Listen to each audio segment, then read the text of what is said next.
Assalamualaikum warahmatullahi wabarakatuh. Alhamdulillahi rabbil alamin, wabihi nasta'inu ala umurid dunya waddin. Asyhadu an la ilaha illallah wa asyhadu anna Muhammadar Rasulullah. Allahumma shalli ala Muhammad wa ala alihi wa ashabihi ajma'in. Apa kabar ibu, bapak, mbak mas sekalian? Alhamdulillah kita jumpa lagi di channel saya Adib Sofia Official, yang pada hari ini akan membahas tentang muslimah milenial. Muslimah milenial ini telah saya sampaikan beberapa kali di siaran waktu itu, program pesantren virtual Ramadan Surya Formosa pimpinan cabang istimewa Muhammadiyah Taiwan, dan juga saya sampaikan di forum literall.org. Kemudian juga saya sampaikan di pimpinan cabang Aisyah Moyudan Sleman, sama beberapa lagi saya lupa sudah saya sampaikan di mana, karena ini materi sudah agak lama. Di materi sejak awal-awal pandemi banyak yang menginginkan membahas muslimah milenial. Karena saya tidak merekod dengan baik semua yang telah saya sampaikan itu, maka pada hari ini saya rekod khusus untuk ibu bapak dan mbak mas kalian. Berbicara tentang muslimah milenial, tentu kita tidak bisa melepaskan dari kata Islam, ya ibu bapak, mbak mas kalian. Islam sebagaimana yang telah kita ketahui terbentuk dari 3 huruf, yaitu huruf sin, lam, dan juga mim, yang bermakna salama atau selamat. Pengertian Islam ini secara harfiah tentu kita juga sudah sering belajar, yaitu selamat fid dunya wal akhirah. Damai, karena kalau kita sudah berislam hati kita menjadi tenang, menjadi damai, tunduk atas semua aturan-aturan Allah, dan juga bersih, gitu ya. Orang Islam itu adalah orang yang bersih. Selanjutnya, pengertian Islam menurut bahasa adalah asalmu itu damai atau kedamaian. Aslama adalah berserah diri atau pasrah kepada aturan Allah Subhanahu wa taala. Istaslama mustaslimun adalah penyerahan total kepada Allah Subhanahu wa taala. Sehingga apabila topik kita mengambil kata muslimah dengan tak di belakangnya, itu tentu adalah muslim penganut agama Islam yang berjenis kelamin perempuan. Dia yang disebut muslimah itu adalah perempuan yang berserah diri kepada Allah dengan hanya menyembah dan meminta pertolongan kepada Allah terhadap segala yang ada di langit dan ada di bumi. Ibu, bapak, mbak mas sekalian, banyak sekali ayat-ayat dalam Al-Quran yang tidak membedakan antara laki-laki dan perempuan kecuali derajat ketakwaannya, kecuali amal solehnya, kecuali ibadahnya. Sehingga persoalan derajat perempuan, laki-laki dan perempuan itu sama, sudah lama sekali selesai, ya. Quran surat An-Nahl surat ke-16 ayat 97 misalnya, A'udzubillahi minasyaitonirrajim, Bismillahirrahmanirrahim. Man 'amila shalihan min dzakarin aw untha wa huwa mu'min falanuhyiyannahu hayatan thayyibatan wa lanajziyannahum ajrahum bi ahsani ma kanu ya'malun. Shadaqallahul adzim. Barang siapa yang mengerjakan amal soleh, baik laki-laki maupun perempuan, ibu bapak, laki-laki maupun perempuan, dua-duanya disebut. Al-Quran tidak hanya untuk laki-laki, tetapi Al-Quran juga berlaku untuk perempuan. Dan dia, laki-laki dan perempuan itu dalam keadaan beriman, maka sesungguhnya akan kami Allah berikan kepadanya kehidupan yang baik. Dan sesungguhnya akan kami beri balasan kepada mereka pahala yang lebih baik daripada apa yang telah mereka kerjakan. Jadi Allah melimpahkan kepada kita banyak hal dari apa yang telah kita kerjakan. Apabila kita beriman dan mengerjakan amal soleh, selalulah iman sama amal soleh itu rukun, kata-kata ini ya berdampingan dalam Al-Quran selalu. Iman selalu buahnya adalah amal soleh. Dan nanti apabila kita beriman serta beramal soleh, Allah akan memberi balasan kita apa? Kehidupan yang baik. Dan juga Allah memberi pahala yang lebih baik dari apa yang kita kerjakan, baik laki-laki maupun perempuan. Nah, yuk sekarang kita ke pembahasan lain, yaitu milenial. Apakah Anda kaum milenial? Pertanyaan saya, coba dijawab dengan jujur. Mungkin ada yang sudah mempelajari pembagiannya akan mengatakan, tentu saya adalah milenial. Yes, ya, saya milenial. Tapi ada juga mungkin yang sudah merasa lewat waktu dari pembagian milenial itu akan mengatakan, saya bukan milenial, tetapi saya hidup di era milenial. Mungkin juga ada yang masih berpikir karena belum mempelajari pembagian demografis tentang generasi dan generasi. Ibu, bapak, mbak, mas sekalian, di dalam referensi-referensi lama, pembagian manusia itu dibagi menjadi silent, boomers, generation X ya, atau generasi X begitu, dan juga milenial. Yang lahir di tahun 1928 sampai 1945 disebut sebagai generasi silent. Silent itu artinya di mana-mana senyap, karena pada waktu itu belum banyak negara yang merdeka. Semua masih saling hidup di dalam penjajahan ya, dikuasai oleh negara lain gitu. Kemudian unggah-ungguh itu harus dari yang orang yang lebih tua kepada yang lebih muda harus ikut, manut, tunduk, patuh gitu. Sistem kerajaan juga masih banyak ya, sehingga pada waktu itu generasinya adalah generasi silent, generasi yang serba diam, senyap, gak ada televisi. Waktu itu mungkin radio aja masih 1-2 begitu ya, sehingga hidup itu rasanya tidak dengan dengungan media sosial, tidak dengan kerumunan virtual, baik-baik saja. Mungkin bagi seorang yang lain ini adalah kedamaian, tetapi bagi orang yang membagi justru ini adalah sebuah kesenyapan gitu ya. Tergantung bagaimana cara memandang. Tapi karakter yang hidup, karakter yang ada bagi generasi silent ini kemudian adalah karakter yang juga lebih banyak berbicara itu secukupnya, kemudian kalaupun berbicara hanya menyampaikannya bijaksana begitu, kemudian tunduk, patuh pada aturan, mengikut pada norma yang berlaku gitu ya. Kalau ada yang mengatur, oke, ikuti sesuai dengan kesepakatan. Nah, itu adalah karakter generasi silent. Nah, kemudian yang lahir di tahun 1946 hingga 64 disebut sebagai boomers, atau di dalam referensi lain disebut sebagai baby boomers. Kenapa disebut sebagai generasi baby boomers? Karena waktu itu sudah banyak negara-negara yang merdeka. Nah, di dalam kemerdekaan itu semuanya happy, semua bahagia.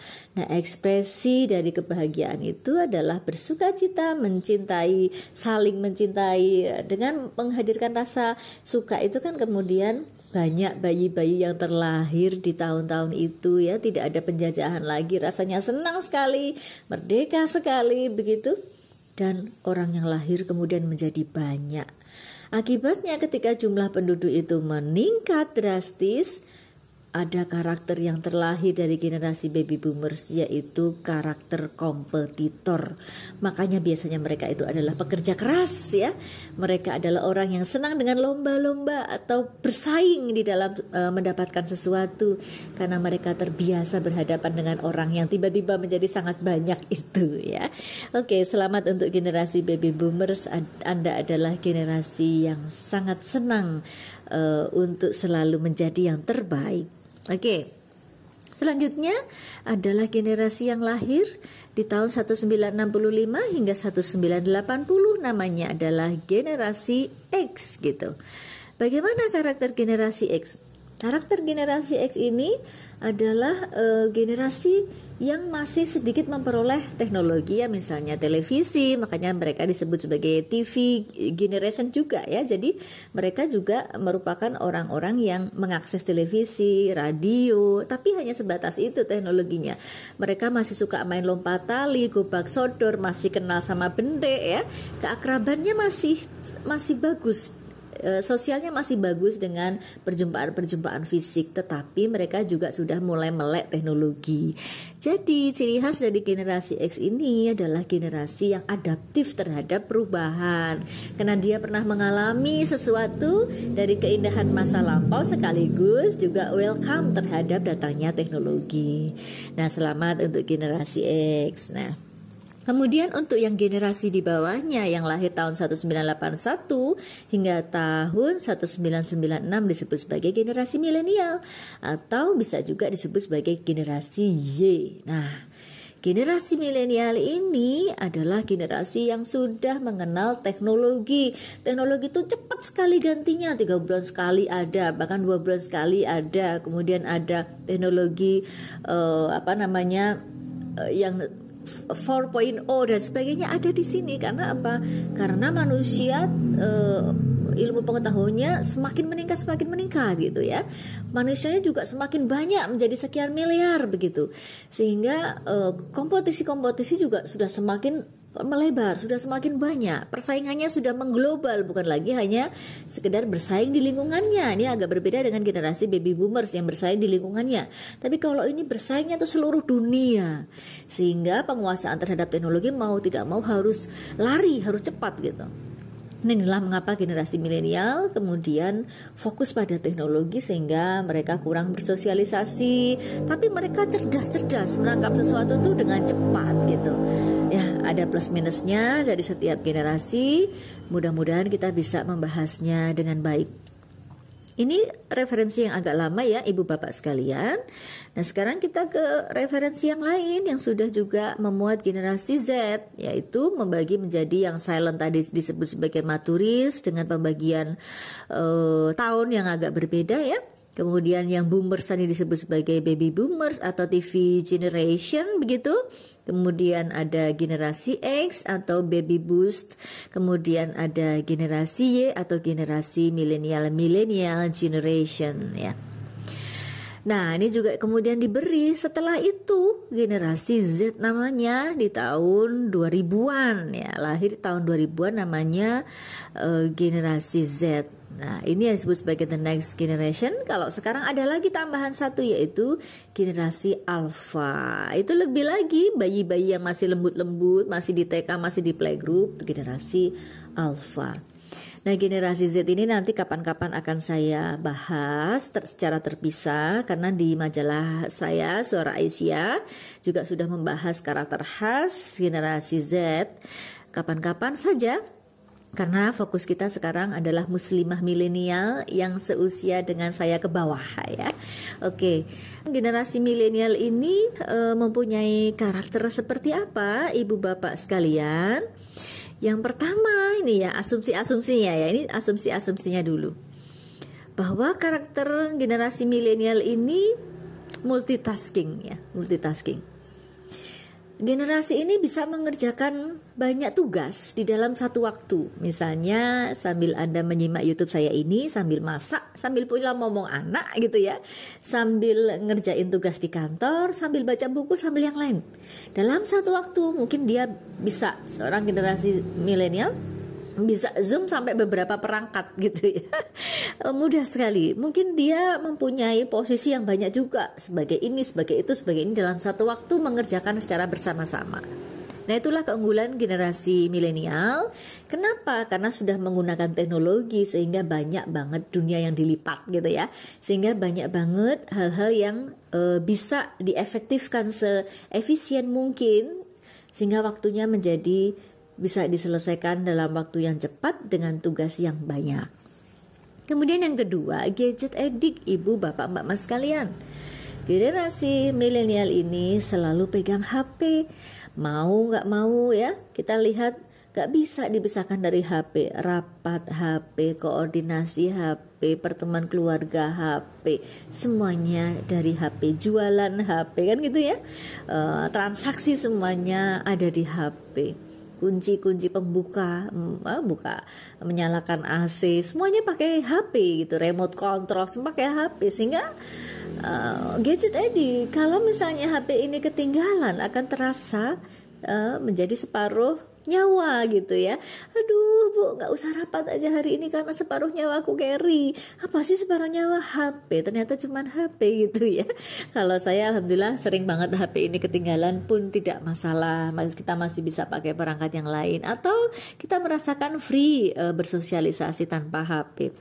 Gadget addict. Kemudian yang berikutnya adalah generasi ini banyak yang diasumsikan lazy atau malas, atau istilah anak zaman now itu mager, males gerak. Kenapa? Karena semuanya sudah selesai di HP, dengan tetangga HP-an gitu ya, bertemunya di ruang virtual. Mau jalan mencari makan ada di HP gitu ya, mau kirim-kirim paket sesuatu semuanya ada di HP. Akhirnya kita nggak kemana-mana, di sini-sini aja, lazy, mager gitu. Dan berikutnya adalah materialistik ya. Materialistik itu adalah memandang segala sesuatu dari sisi materi ya. Nah, ini sudah banyak riset-riset dari mahasiswa dan mahasiswi saya terhadap kehidupan materialistik orang zaman now. Jangankan yang tidak belajar agama ya, yang di sekolah-sekolah agama dan pondok-pondok pesantren saja banyak dilakukan penelitian, sudah tidak lagi zuhud, tidak lagi qanaah, obrolannya tidak lagi sudah murojaah berapa, tapi obrolannya sudah cekot apa hari ini di toko online ya. Jadi obrolannya sudah sebagai materialistik sekali. Yang ditampilkan di sosial media juga sangat materialistik ya. Misalnya artis X yang jalan-jalan ke luar negeri, artis Z pamer kekayaan atau flexing ya. Pejabat ini, pejabat itu memamerkan mobilnya, memamerkan gonta-ganti rumah, gonta-ganti kendaraan, semua terlihat di depan mata, sehingga kehidupan materialistik itu masuk ke tempurung otak belakang dan menjadi sebuah cita-cita bahwa aku harus seperti itu. Ini asumsi-asumsi pada masyarakat milenial. Nah, saya sedikit merujuk pada paparannya Pak Ahmad Mutakin PhD, teman saya, yang membahas tentang moral dan spiritual generasi milenial itu seperti apa.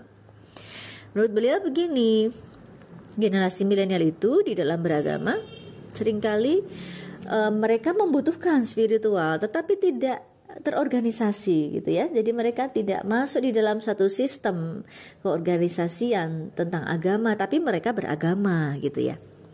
Kemudian mereka ini berani mencoba hal-hal baru yang sifatnya mainstream. Ya, misalnya kalau kita membayangkan sebuah cita-cita itu kan ya, cita-cita ingin kehidupan keluarga yang harmonis, bapak, ibu, anak ada dalam lingkup keluarga sakinah di dalam rumah gitu ya. Tetapi mereka membayangkan hal yang lain, yaitu gimana nanti aku itu berkeluarga yang di luar negeri gitu ya. Saya menjadi warga negara di luar negeri yang bisa gini, yang bisa gitu. Anti mainstream, di luar mainstream gitu ya. Cita-citanya mereka tidak sama seperti cita-cita kita. Mungkin program-program studi sekolah-sekolah sudah mencanangkan capaiannya ini, tapi ternyata mereka keluar menjadi YouTuber, influencer, itu suatu hal yang biasa. Dan mereka itu beragama dan berspiritual dengan memilih mengkonsumsi produk daripada memiliki tradisi agama tertentu. Jadi karena banyaknya semua ini di gadget ada, di YouTube ada, di Netflix ada tentang persoalan keagamaan, maka mereka kemudian mengkonsumsi itu tanpa kemudian memilih aku harus agama alirannya ini gitu ya. Jadi ya apa yang mereka yakini itu, sehingga di sebelah kiri ini ada persoalan hybrid atau gado-gado secara ekleksis dipilih.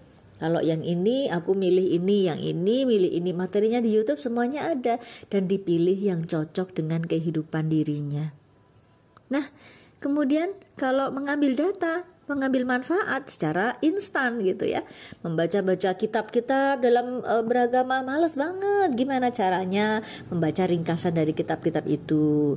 Membaca persoalan keagamaan mulai dari toharoh, malas sekali. Dimulai dari browsing-browsing, lebih suka meme, lebih suka hal-hal yang sifatnya TikTok ya, kecil-kecil begitu dibandingkan dengan yang harus membaca referensi-referensi yang sistematis, terukur, komplit gitu ya. Lebih suka yang mozaik ya, yang cepat untuk diakses sehingga pemahamannya itu puzzle yang masuk di kepala bleng tidak terstruktur. Dan bagi mereka sebagian mengatakan generasi milenial itu inginnya menjadi religius, tidak sekedar mempunyai agama. Ada sebagian yang ingin betul-betul religius, tidak hanya kemudian mempunyai agama, yaitu misalnya Islam, Kristen dan sebagainya. Jadi sebetulnya generasi milenial ini juga punya banyak variasi, tidak bisa dipukul rata antara satu orang dengan orang yang lain. Tetapi ada kecenderungan sebetulnya keberagamaan itu mereka masih perlu, hanya kemudian mereka tidak ingin identitasnya tuh terlihat tegas begitu. Nah, untuk persoalan gadget addict, ibu bapak sekalian, ini benar-benar menjadi persoalan kita bersama. Sebagai muslimah milenial, kita harus bisa ngerem apa yang ketergantungan atau yang membuat kita sakau terhadap semua yang semua yang materialistik ini gitu ya, termasuk HP. Itu kan seharusnya kita juga bisa mengatur waktu. Coba Anda jawab pertanyaan-pertanyaan yang saya ambil dari salah satu website ini. Apakah Anda sering merasa tidak nyaman jika gadget tidak bersama Anda? Kalau iya, kalau merasa was-was karena gadget itu jauh dari Anda, berarti Anda ada indikasi untuk sudah kecanduan terhadap gadget. Apakah Anda merasa keberatan atau enggan jika tidak memegang gadget meskipun hanya sebentar? Nah, Anda saatnya ini untuk merefleksikan, aku nggak boleh kecanduan sama gadget. Apakah Anda sering menggunakan gadget di waktu makan misalnya ya? Sambil makan pun harus nyari-nyari HP ku mana. Ini Anda sudah kategori orang-orang yang tidak bisa dilepaskan dengan gadget. Apakah Anda lebih sering berinteraksi dengan gadget daripada dengan orang lain? Wow, ini sudah betul-betul perlu mendapat penanganan ya, ketika gadget lebih menyenangkan dibandingkan dengan bertemu dengan orang lain. Apakah Anda lebih sering bermain gadget padahal Anda tahu bahwa seharusnya Anda bisa melakukan hal lain yang lebih produktif gitu ya? Gadget sebagai prioritas. Nah, ini juga merupakan tanda-tanda bahwa Anda mulai kecanduan. Dan juga tentang misalnya apakah Anda sering menengok gadget ya, misalnya terbangun di waktu malam, ternyata aku buat postingan belum ada yang komen. Nah, itu berarti Anda sudah betul-betul selalu teringat dengan gadget. Apa-apa gadget, yang dipikirin adalah gadget. Mau sholat ingat gadget, mau mandi ingat gadget. Ini cobalah untuk kita atur bagaimana caranya supaya Anda tidak begitu lelah secara fisik dan psikologis, karena nanti akan membuat Anda matanya lelah, nyeri, infeksi, kurang tidur, mudah marah, panik, stres, bahkan asosial karena fokus kepada gadget, dan Anda sulit fokus terhadap pekerjaan Anda, terhadap bacaan Anda, terhadap urusan Anda, karena Anda selalu teringat-ingat pada gadget. Ayo generasi milenial, muslimah milenial, fokuskan hidup Anda, keluarlah dari kecenderungan untuk selalu melihat gadget. Karena gadget ini akan membuat Anda mungkin merasa malas, padahal Islam mengajarkan igtanim khamsan qabla khamsin, syababaka qabla harumika, wa sihhataka qabla saqamika, wa ghinaka qabla faqrika, wa faragaka qabla syughlika, wa hayataka qabla mautika. Manfaatkan 5 perkara sebelum datang 5 perkara, wahai muslimah milenial.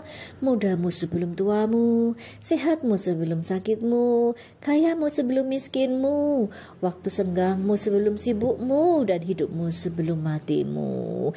Ingat-ingat kaum milenial, ini semua adalah hadis riwayat Baihaqi dan Ibnu Abbas. Ya, mengapa sih orang selalu mempermasalahkan generasi milenial gitu ya? Banyak orang juga menganggap generasi milenial ini malas, santuy gitu ya. Padahal juga sebetulnya tidak semuanya kan gitu. Kenapa mereka seringkali dianggap malas ya? Termasuk kalau saya masuk dalam kategori milenial tadi ya. Karena apa? Karena segala sesuatu itu mudah dan cepat.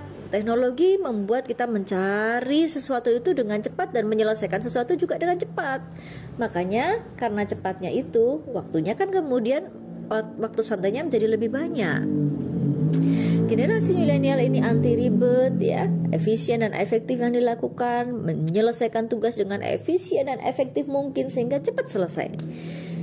Tapi mereka akhirnya juga punya waktu lama untuk bersosial media, berlama-lama menghabiskan waktu di medsos. Padahal bisa juga kelihatannya begitu tuh di medsosnya juga sedang berdakwah gitu, sedang menginspirasi orang lain bahwa bisa loh kita perempuan untuk sharing di hadapan orang banyak misalnya ya. Sebetulnya sosial media juga tidak melulu kemudian negatif, tetapi bisa kita manfaatkan untuk apa? Untuk berdakwah, kita manfaatkan untuk memberi inspirasi, kita manfaatkan untuk silaturahmi, kita manfaatkan untuk relaksasi, banyak ya. Sehingga tidak semuanya juga di dalam kehidupan milenial ini merupakan hal yang negatif. Game, mungkin ada juga yang memilih dengan tidak sosial media itu bermain game ya, berlama-lama menghabiskannya dengan bermain game untuk mengurai kepenatan juga. Kenapa?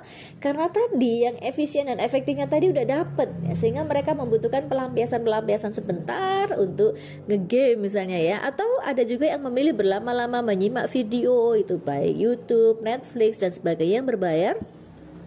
Bisa juga jangan dianggap itu sebagai suatu hal yang negatif terus, tapi juga ada yang positif, misalnya menyimak pengajian, menyimak tips-tips yang bermanfaat ya, kemudian bagaimanakah membuat suatu konten-konten yang kreatif. Itu semuanya kelihatannya kalau orang melihat kok HP terus, padahal muslimah milenial atau kaum milenial bisa melakukan hal yang positif dari yang HP itu. Jadi sebetulnya banyak juga loh yang tidak malas tetapi menggunakan segala sesuatu itu dengan efektif. Kalau kemudian ada yang mengatakan bahwa muslimah atau generasi milenial itu instan dan anti ribet, beneran ya? Karena mereka itu ketika diminta untuk membaca buku, ogah buku yang tebal, cari yang ringkasannya aja. Kalau kemudian memperoleh info, ogah dengan teks lengkap, maunya infografis dan video pendek saja. Kalau ngaji, ogah yang sistematis, maunya ngaji YouTube yang tematik saja. Kalau menerima informasi disuruh tabayun, aduh mencari kebenaran beritanya, mencari informasi pembelajarannya, ogah seringkali langsung share begitu dan sebagainya. Ada banyak contoh lain. Nah, Ibu Bapak, di dalam mengurai persoalan instan tersebut, tentu kita bisa melihat dalam Al-Quran banyak sekali, di antaranya Al-Hujurat ayat 6 yang mengatakan kita harus selalu tabayun, sehingga pada saat kita menerima info jangan langsung share, tapi kita saring dulu, yaitu kita terima, kita baca, kita pikirkan, kita verifikasi, kita olah dan kita timbang, baru kalau yakin ini benar kita share. Nilai kemanfaatannya apa, nilai kelebihannya apa, kalau memang lebih banyak manfaatnya dibandingkan madorotnya, kalau memang mengandung hal penting yang perlu diketahui orang, baru kita share. Inilah sebetulnya modal kita hidup di dalam kehidupan milenial. Dan perlu kita prioritaskan mana pekerjaan-pekerjaan yang harus selesai duluan. Karena dalil untuk bersungguh-sungguh itu banyak sekali. Ada Quran surat Al-Mujadalah ayat 11, At-Taubah ayat 105, Al-Ankabut ayat 69, Al-Hajj ayat 78, Maryam ayat 65, dan juga hadis riwayat Muslim bahwa kita harus bersungguh-sungguh. Gak boleh kita ini kalau gak bersungguh-sungguh ya, kita harus memprioritaskan kebaikan gitu. Kita harus melakukan sesuatu dengan jalan yang benar-benar. Intinya bahwa waktu-waktu kita, masa-masa kita harus kita lalui dengan hal yang bermanfaat. Kembalilah kepada rujukan-rujukan Islam, rujukan-rujukan skriptual kita, Al-Quran dan hadis. Insya Allah hidup kita selamat, tidak ada waktu yang terbuang percuma. Ibu, Bapak, dan Mbak Mas kalian yang berbahagia, kalau kita melihat generasi milenial ya, muslimah milenial seperti kita dan juga saya ke bawah ya. Ini memang tadi ada persoalan hybrid atau gado-gado atau ekleksis di dalam beragama ya. Misalnya masyarakat milenial ini banyak memilih guru dalam membimbing keberagaman mereka. Bagus sebetulnya ya, memilih gurunya itu guru yang ada di sosial media. Sebetulnya itu bagus, tetapi harus diikuti juga dengan sikap kritis ya. Misalnya mereka hybridnya itu ya, gado-gadonya di dalam diri ya. Misalnya untuk persoalan implementasi Al-Maun, gerakan sosial kemasyarakatan, kemudian ada amar ma'ruf nahi mungkar, mereka akan memilih tokoh-tokoh Aisyah, tokoh-tokoh Muhammadiyah dan sebagainya. Tapi kemudian ketika ada persoalan syariah, fikih dan tarikh yang dilihat di sosial media itu ada UWAH, ada UWAS, ada KB, ada GB gitu kan. Nanti ketika kecentok pada persoalan keluarga sakinah, lihat ke Mama Dede, Aisyah Dahlan dan sebagainya. Kemudian mix ya, ini semua mix di dalam kepala dia dan banyak ustadz lagi yang lain, ustadzah lagi yang lain yang tidak saya sebut sini ya, banyak, terlalu banyak.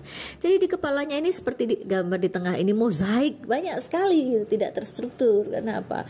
Dari kutipan yang ditonton semuanya secara instan.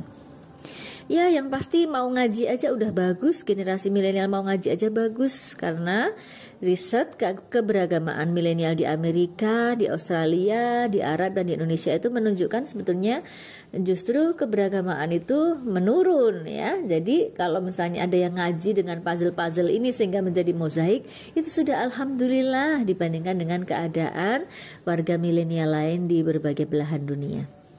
Nah nanti di dalam identitas juga kita merasakan bahwa generasi milenial itu adalah generasi yang identitasnya sudah jamak ya. Mereka mungkin muslimah, mereka mungkin milenial, tapi mereka juga Muhammadiyah, mereka Indonesia, tapi mereka juga orang Taiwan ya, karena ini saya sampaikan pada saat di Taiwan. Jadi identitasnya tuh banyak gitu ya. Jadi nanti kalau lihat riset saya di Tokyo dan juga di Shimane beberapa tahun yang lalu, bagaimana sebetulnya orang-orang Indonesia yang ada di Jepang itu ya. Oh ternyata mereka juga mix gitu ya, membawa kehidupannya itu secara mix. Dibawa dari Indonesia itu adalah fleksibilitas dalam menerima perubahan, ada kekeluargaan, ada keberagamaan, tapi juga mengadopsi hal-hal yang dari Jepang, misalnya tanggung jawab, interpersonal skill, kerja keras, jujur dan sebagainya. Sehingga di dalam diri orang yang sudah berinteraksi dengan banyak budaya, berinteraksi dengan banyak informasi, menjadi mix yang namanya identitas itu. Itulah sebetulnya bagaimanakah generasi milenial. Ayo sekarang, wahai muslimah milenial, kita meluaskan makna al-umum madrasatul ula. Sekarang tidak hanya untuk keluarga, tetapi untuk lingkungan kita, untuk masyarakat kita, bahkan untuk orang-orang yang belum mengenal. Sehingga kita betul-betul menjadi orang yang bermanfaat bagi siapa saja. Mari kita jaga akhlak dan ibadah kita, berusahalah menjadi uswatun hasanah bagi siapa saja untuk menjaga peran agar selalu bermanfaat di mana-mana. Perluaslah ilmu dan teknologi, senantiasa mengajarkan ilmu dan mengupgrade, jangan hanya mau itu saja stuck di jalan di tempat ya. Upgrade kemampuan kita dalam banyak hal. Latihlah skill komunikasi kita. Pembelajaran kepada orang lain perlu kita terus-menerus gali, perlu komunikasi yang ma'ruf, kemampuan asertivitas kita, kemampuan listening skill kita, kemampuan memberikan feedback, itu adalah modal kita untuk tetap dapat berinteraksi secara langsung pada masyarakat, baik itu di dunia langsung maupun di dunia virtual. Ingatlah, yang penting untuk kita sebagai muslimah di era milenial seperti ini adalah mencapai derajat utama. Memang berat, tetapi dengan ilmu insya Allah nanti kita bisa. Al-Mujadilah ayat 11, yarfa'illahu alladhina amanu minkum walladhina utul ilma darajat wallahu bima ta'maluna khabir. Insyaallah, janji Allah beneran ini. Allah akan meninggikan orang-orang yang berilmu, beriman di antaramu, dan orang-orang yang diberi ilmu pengetahuan beberapa derajat untuk laki-laki dan perempuan lo ini, dan Allah Maha mengetahui apa yang kamu kerjakan. Ayo muslimah milenial, mau tidak mau kita harus berilmu supaya nalar kita tetap kritis. Nawaitu kita menjadi orang yang berilmu, nalar kritis kita terjaga. Insya Allah nilai-nilai kita juga akan terjaga. Nilai-nilai hidup kita ya, maksudnya nilai-nilai hidup kita. Pemaparan saya ini akan saya akhiri dengan riset yang dilakukan oleh teman saya Bapak Profesor Sahiron tentang bagaimanakah sebetulnya perempuan ini bisa belajar dari cara-cara Balkis hidup dalam surat An-Naml ayat 29 hingga 35. Dari ayat tersebut tersirat dialog Ratu Balkis dengan para punggawa-punggawanya ketika menyikapi surat tentang Nabi Sulaiman. Kejadian ini diceritakan oleh Allah dengan detail seperti drama, teman-teman sekalian ya. Saya kalau membaca buku beliau itu sampai kemudian meresapi banget. Oh ya Allah, ternyata Al-Quran tuh komplit banget ya, mengajarkan kita tentang cara-cara komunikasi dan bagaimanakah perempuan itu harus cerdas. Yang pertama yang bisa kita lihat dari profil Balkis yang cocok untuk muslimah milenial ya, itu adalah menghargai karena mempunyai sikap yang demokratis, tidak otoriter gitu ya. Dari mana dapatnya? Karena setelah menerima surat dari Sulaiman, Ratu Balkis terlebih dahulu meminta pertimbangan kepada para pembesar pemerintahan. Ya, hai para pembesar, berilah aku pertimbangan dalam urusan ini. Aku tidak pernah memutuskan sesuatu persoalan sebelum kamu berada di dalam majelisku. Ya, berarti kan dia tidak otoriter, tetapi dia menghargai dan demokratis terhadap orang-orang yang ada di sekelilingnya. Muslimah milenial harus bisa berkomunikasi seperti ini. Yang kedua, Ratu Balkis itu selalu perhatian kepada masyarakat dan bijaksana. Di dalam memutuskan ancaman Nabi Sulaiman, Ratu Balkis sangat memperhatikan rakyatnya sebelum mengambil keputusan loh, ibu bapak, mas mbak sekalian. Dalam ayat 34, sesungguhnya raja-raja apabila memasuki suatu negeri, niscaya mereka membinasakannya dan menjadikan penduduk yang mulia menjadi hina. Demikian pula lah yang akan mereka perbuat. Nah, yang ketiga, Balkis itu menunjukkan sikap yang diplomatis, cinta damai dan teliti. Dengan alasan ketentraman rakyatnya, Ratu Balkis memilih jalan diplomasi. Dan sesungguhnya aku akan mengirimkan utusan kepada mereka dengan membawa hadiah, dan aku akan menunggu apa yang akan dibawa kembali oleh utusan-utusan itu. Ini adalah cara-cara diplomasi dengan komunikasi yang sangat baik. Dan terakhir, Balkis adalah cerdas, perempuan yang cerdas, hati-hati dan kuat mental. Ketika singgasana Ratu Balkis tiba-tiba berada di hadapan Nabi Sulaiman, dan Nabi Sulaiman bertanya, apakah ini singgasananya? Ternyata jawabannya bukan tidak atau iya, tapi dia pandai sekali mengatakan seakan-akan ini dia singgasanaku, seakan-akan iya gitu ya. Jadi pakai kata seakan-akan karena dia tidak ingin mengatakan secara lugas tidak atau iya. Balkis adalah pemimpin ideal duniawi dan berharisma. Kemampuan komunikasinya dapat kita tiru untuk hidup di era milenial. Karena apa? Karena Allah tentu memberikan contoh ini bukan tanpa sebab ya. Kita bisa meneladaninya dari caranya memimpin. Karena sebetulnya kulukum ra'in wa kulukum mas'ulun an ra'iyati. Kita semuanya ini adalah pemimpin, dan kita dapat dimintai pertanggungjawaban nanti kelak di akhirat terhadap semua yang kita pimpin. Entah itu memimpin diri sendiri, memimpin keluarga kita, ataupun memimpin masyarakat. Oleh karena itu, profil pimpinan profil pimpinan yang ada di dalam Al-Quran melalui Ratu Balkis ini dapat kita jadikan sebagai acuan. Ibu, bapak, mbak, mas sekalian, kira-kira itu yang dapat kita bahas pada persoalan generasi milenial, terutama ada banyak sekali yang dapat kita ambil dari apa yang dikatakan oleh Al-Quran dan dituntunkan oleh Islam, serta kita melihat pada fenomena-fenomena yang terjadi pada masa sekarang. Semoga bermanfaat. Sampai jumpa pada pemaparan saya di tayangan berikutnya. Wa'tasimu bihablillahi jami'an wa la tafarraqu. Wassalamualaikum warahmatullahi wabarakatuh.